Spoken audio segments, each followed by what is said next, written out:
In February, a U.S. Air Force B-1B bomber took off from Tinker Air Force Base with no paint on it at all. Bare aluminum, rivets exposed, like something still being built on the assembly line. It wasn't being built. It was being pulled back from the desert it was sent to die in.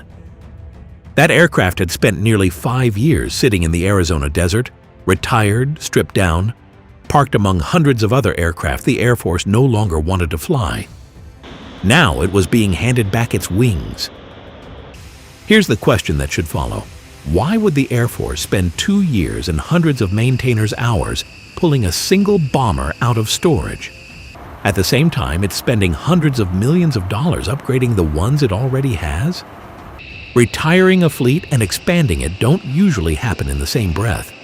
So what's actually going on with the B-1B Lancer right now? At first, we need to go back to a decision the Air Force made in 2021, a decision it's now quietly reversing. At that point, the Air Force had 62 B-1Bs. Budget pressure and a coming replacement, the B-21 Raider, pushed the service to shrink that number. 17 bombers were sent to the boneyard, bringing the fleet down to 45. A smaller, supposedly more sustainable force while the B-21 came online. The Lancer was, by most accounts, on a slow walk toward retirement, with a target date somewhere around 2030. That's not what happened. As of the Air Force's most recent budget documents, the B-1B is now projected to serve until at least 2037. The jet didn't get safer to fly, or younger, or cheaper to maintain. What changed is what the Air Force needs it to carry. This is a nearly 40-year-old airframe, originally built to slip past Soviet air defenses at low altitude and high speed. Its wings sweep from 15 degrees for takeoff to 67 degrees for high-speed, low-level flight, letting it fly at around Mach 1.25 while hugging the terrain to stay under enemy radar. That was the whole design premise. Get in low, get in fast, get out before anyone reacts. Today, it's being kept in service and getting new hardware bolted onto it for almost the opposite reason. Not stealth, but sheer carrying capacity. The trade-offs here go back to a treaty signed decades ago. The B-1B originally had external hardpoints built into its wings, 6 of them, designed specifically to carry AGM-86 nuclear cruise missiles. That was the plane's Cold War job, a nuclear-capable swing-wing bomber, part of the triad, powered by 4 General Electric F-101 engines that could push it and its payload across a continent. Then the Cold War ended, and a series of arms control agreements, ultimately the New START Treaty, required the U.S. to strip the B-1 of its nuclear mission entirely. Those 6 external hardpoints didn't get removed. They just got switched off, left unused for decades, except for one, which was eventually repurposed to carry a targeting pod.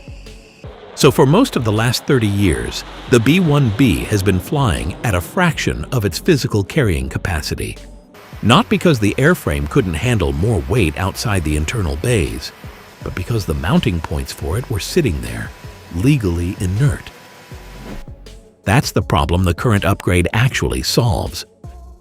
Boeing has developed something called the Load Adaptable Modular Pylon, the LAM, which reactivates those same 6 Cold War hardpoints for conventional weapons. Once installed, a single B-1B could carry roughly 24 weapons internally across its 3 bomb bays, plus another dozen externally on the LAM pylons. At max weapons load, that puts the B-1 near 75,000 pounds of ordnance in one sortie, more than any other aircraft in the current U.S. bomber fleet, B-21 included. One weapon in particular can't fit anywhere else on the aircraft, the AGM-183ARRW, the Air-Launched Rapid Response Weapon, is a hypersonic missile designed to travel at more than 5 times the speed of sound. It's also physically too large to fit inside the B-1's internal bomb bays. Without an external pylon, the Lancer simply cannot carry it. With the LAM pylon, it can. And in April of this year, the Air Force released the first public imagery confirming exactly that. A B-1B flying with an ARRW mounted externally. Here's a myth worth correcting directly because it's an easy one to assume. People tend to picture hypersonic missile and imagine something that makes the launch platform irrelevant, as if the missile does all the work and the aircraft is just a delivery truck. In practice, the platform matters enormously because hypersonic weapons are large, heavy, and awkward to integrate. Most fighters can't carry them at all. The B-1's advantage here isn't speed or stealth. It's raw structural capacity. The same quality that made it a Cold War nuclear bomber now makes it one of the only aircraft in the Air Force inventory that can physically host next-generation weapons, while the purpose-built platforms for them are still years away. The B-1 isn't being kept around despite being old technology. It's being kept around because being oversized and structurally overbuilt turned out to be useful again, just for an entirely different reason than the one it was designed for. None of this is cheap or fast, and it's worth being honest about where the program actually stands. The LAM pylon effort started small, around $10 million in fiscal year 2025, growing to roughly $69 million the following year, mostly funding wind tunnel testing, computational modeling, and integration work with the B-1 stores management system. The broader picture is bigger, fiscal year 2027. Budget documents show the Air Force planning to spend $342 million upgrading its remaining 44 B-1Bs between 2027 and 2031. ARRW has failed tests before. This is a program still being proven, not a finished system. There's also an operational reason this upgrade isn't just theoretical. Bomber Task Force deployments have kept B-1Bs busy well beyond training exercises, including sustained tasking during Operation Epic Fury, where B-1s flew alongside stealth bombers as part of a larger American air campaign, loaded with real ordnance rather than test shapes. This isn't a retired concept getting sentimental attention.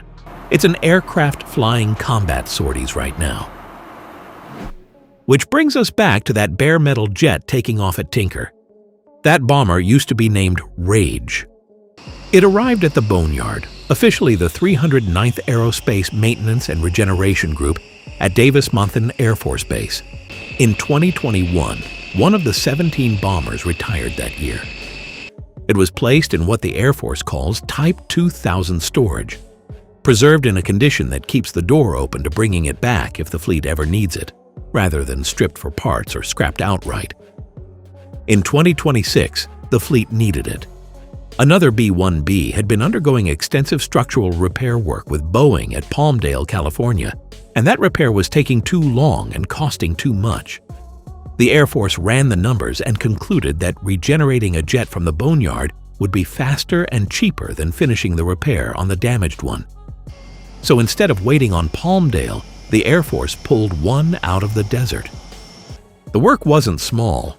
More than 200 airmen and civilians from the 567th Aircraft Maintenance Squadron worked extended shifts over roughly 2 years, replacing more than 500 components as part of full system overhauls and structural repairs. Test pilots flew it in that stripped, unpainted condition specifically to validate its systems before anyone bothered repainting it. Function before appearance. Only once it was declared fully mission-capable did it go into the paint shop. It came out with a new name, Apocalypse 2. Nose art honoring the crew of a World War II B-24 Liberator called Apocalypse, and a new home at Dyess Air Force Base, Texas, as the flagship of the 7th Bomb Wing. Its return also did something with immediate legal weight. Congress requires the Air Force to maintain a fleet of at least 45 B-1Bs, and regenerating this single aircraft is what let the service meet that mandate. It's also not the first time this has happened. In 2024, a B-1B nicknamed Lancelot came out of the same Type 2000 storage to replace a bomber written off after an engine fire at DVIDS. Before that, 2 B-52s were pulled from the boneyard to replace bombers lost to accidents. The Air Force has a quiet, established playbook for bringing dead aircraft back to life when the math works out better than building new ones or fixing broken ones. So here's the honest summary, without the hype. The B-1B isn't getting a longer service life because someone decided it was sentimentally worth keeping. It's staying in service because it can carry things physically and structurally that most other aircraft in the American inventory can't, at a moment when the jets meant to eventually replace it aren't ready yet, and the country's approach to using it in real operations hasn't slowed down. The pylons on its wings that once meant nuclear missiles now mean hypersonic ones. The bomber pulled out of the desert didn't come back as a museum piece. It came back as a flagship, doing the same job it always did, just for reasons that didn't exist when it was built. The B-1 was designed to survive a mission profile that ended with the Cold War, but it's still flying because it turned out to be useful for a mission profile nobody had written yet. And for at least the next decade, it's the one the Air Force is stuck flying until something else can take its place.